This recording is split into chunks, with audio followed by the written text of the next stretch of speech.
കോഴിക്കോട് കൊടുവള്ളിയിൽ കാറിടിച്ചു വീഴ്ത്തി 2 കിലോയോളം സ്വർണം കവർന്ന കേസിൽ പ്രത്യേക അന്വേഷണ സംഘത്തെ നിയോഗിച്ചു. താമരശ്ശേരി ഡിവൈഎസ്പിയുടെ നേതൃത്വത്തിലുള്ള 15-അംഗ സംഘമാണ് കേസ് അന്വേഷിക്കുക.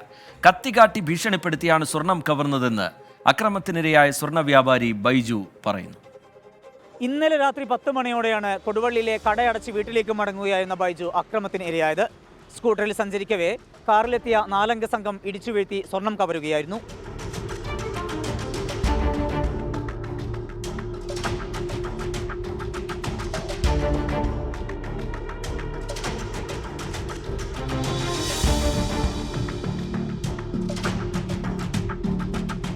$1.25 കോടി രൂപ വിലമതിക്കുന്ന സ്വർണ്ണമാണ് മോഷണം പോയത്.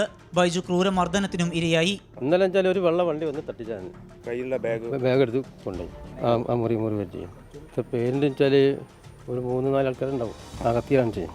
ഈ മേഖല കേന്ദ്രീകരിച്ച് അക്രമ സംഭവങ്ങൾ വർദ്ധിക്കുന്നതിൽ ഭീതിയെന്ന് Koduvally gold and silver merchants association secretary TP Abdul Nasar. ഞങ്ങൾ വ്യാപാരികളെ സംബന്ധിച്ചിടത്തോളം, പ്രത്യേകിച്ച് കൊടുവള്ളിയിലൊക്കെയുള്ള സ്വർണ്ണ വ്യാപാരികളെ സംബന്ധിച്ചിടത്തോളം കൂടുതൽ ടൗണും പരിസരവും കൂടുതൽ സുരക്ഷ ഏർപ്പെടുത്തേണ്ട ഒരു കാര്യമുണ്ട്.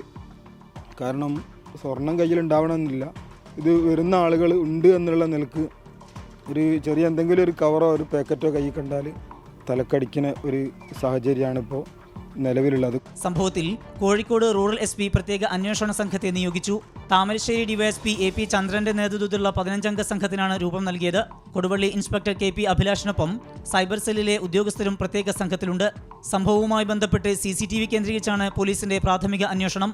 കാറിന്റെ ദൃശ്യം ലഭിച്ചിട്ടുണ്ടെങ്കിലും നമ്പർ വ്യാജമാണ്. അക്രമികൾ ഉപയോഗിച്ച കത്തി പോലീസ് കണ്ടെടുത്തിട്ടുണ്ട്.